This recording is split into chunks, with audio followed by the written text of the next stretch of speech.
October 25th, 1944. Philippine Sea. Commander Ernest Evans stands on the bridge of the USS Johnston, a Fletcher-class destroyer, watching the largest battleship ever built steam directly toward his position, the Yamato. 72,000 tons. 18-inch guns that can fire a shell weighing as much as a Volkswagen over 25 miles. It's leading a fleet of 4 battleships, 6 heavy cruisers, and 11 destroyers toward the American escort carriers of Taffy 3. Evans commands a destroyer that displaces 2,700 tons.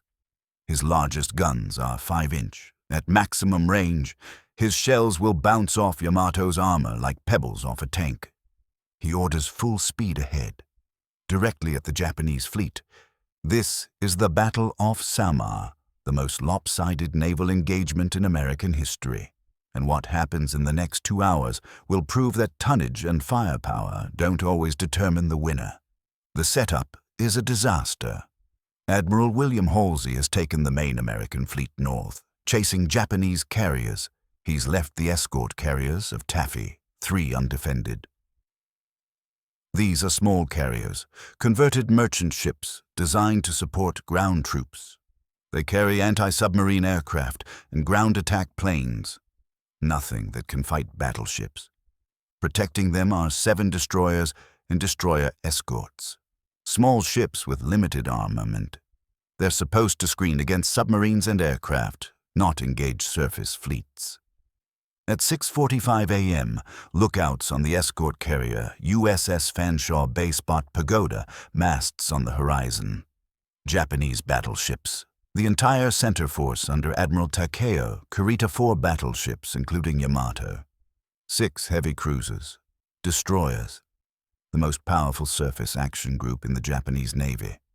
Taffy 3's commander, Admiral Clifton Sprague, realizes immediately his carriers can't outrun battleships.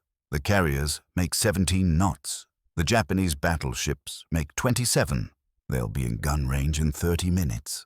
Sprague orders the carriers to run, orders the destroyers to attack.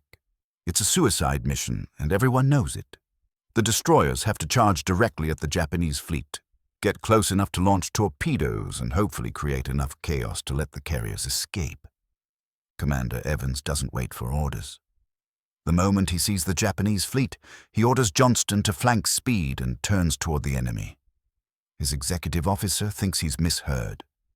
Evans repeats the order, all ahead flank, steer for the leading battleship. Johnston accelerates to 35 knots, black smoke pouring from her stacks. Evans is Pawnee and Cherokee. He grew up in Oklahoma. Joined the Navy in 1926, worked his way up from enlisted sailor to commander. When he took command of Johnston in 1943, he told his crew one thing. "This is going to be a fighting ship. I intend to go in harm's way. Anyone who doesn't want to come along had better get off right now."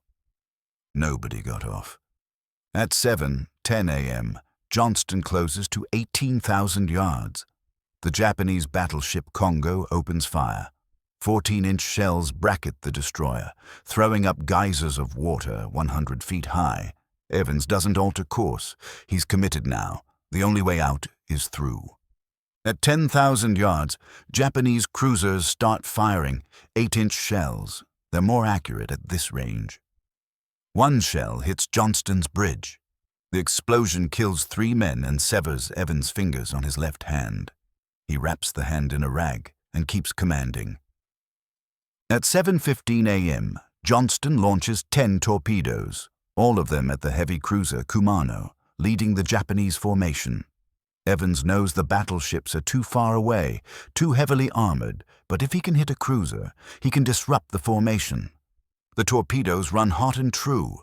One hits Kumano's bow. The explosion tears off the forward section. The cruiser slews out of formation, flooding, losing speed. She's out of the battle, but Johnston is now inside the gun range of every Japanese ship. They all open fire. Shells are landing all around the destroyer.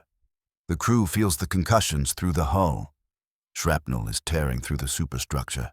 A 14-inch shell from Congo hits Johnston amidships. It doesn't explode, just punches completely through the ship and exits the other side, leaving 2 holes you could drive a truck through water floods in. The engineering spaces start flooding. Another shell hits the aft engine room. The explosion kills everyone inside and destroys one of Johnston's 2 engines. Speed drops from 35 knots to 17.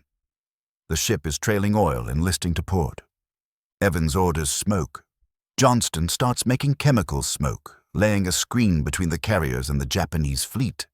Other destroyers join in. Within minutes, a white fog bank covers 5 miles of ocean. The Japanese lose visual contact with the carriers. But Johnston is dying. She's taken over 40 hits. The bridge is destroyed. Evans is commanding from the fantail, shouting orders, his left hand wrapped in bloody rags. The ship is listing 10 degrees. Half the crew is dead or wounded. At 7:30 a.m., Admiral Sprague orders Johnston to join the other destroyers in a torpedo attack. Evans doesn't have any torpedoes left. He makes the attack run anyway, charging at the Japanese fleet with just his 5-inch guns. This is insane. 5-inch guns against battleships, but Evans knows what he's doing. He's not trying to sink anything. He's trying to make the Japanese think he still has torpedoes. Force them to maneuver, break their formation, waste time. It works. The Japanese cruiser Tone turns away, convinced Johnston is about to launch. Other ships take evasive action. The entire formation breaks apart. Captains trying to avoid torpedoes that don't exist. Johnston closes to 7,000 yards and starts firing at Tone's superstructure. The 5-inch shells can't penetrate the cruiser's armor, but they're hitting the deck, destroying equipment, killing crew members. Tone's return fire is devastating. 8-inch shells are hitting Johnston every few seconds. At 8 a.m., Johnston's last engine fails.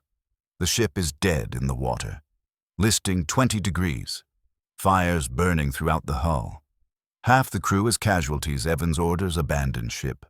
The Japanese destroyer Yukikaze moves in to finish Johnston. Yukikaze's captain sees the American sailors in the water, sees the battered hulk of the destroyer still flying its flag, and does something remarkable. He salutes, orders his crew to hold fire on the survivors. Turns away. Johnston sinks at 9:45 a.m. 186 men go down with her, including Commander Ernest Evans. His body is never recovered, but Taffy 3's carriers escape, all of them. The Japanese fleet, the most powerful surface force in the Pacific, is driven off by destroyers and destroyer escorts. Kurita orders a retreat, convinced he's facing a much larger American force. He's wrong. He's facing 7 small ships and men willing to charge battleships and destroyers. Here's why this matters. Naval warfare is supposed to be about tonnage, firepower, armor. The bigger ship wins. That's the theory, but at Samar, it didn't work that way. The Japanese had overwhelming superiority. They should have destroyed Taffy 3 in 30 minutes. Instead, they spent 2 hours dodging torpedoes, maneuvering to avoid attacks, taking damage from 5-inch guns. The American destroyers were so aggressive, so relentless, that the Japanese thought they were facing cruisers or even battleships. Commander Evans was posthumously awarded the Medal of Honor. The citation reads, "For conspicuous gallantry and intrepidity at the risk of his life above and beyond the call of duty."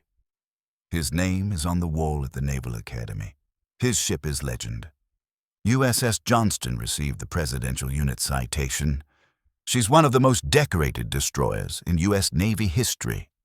Her wreck lies 20,000 feet down in the Philippine Sea, the deepest shipwreck ever discovered. In 2019, a research team found Johnston's hull.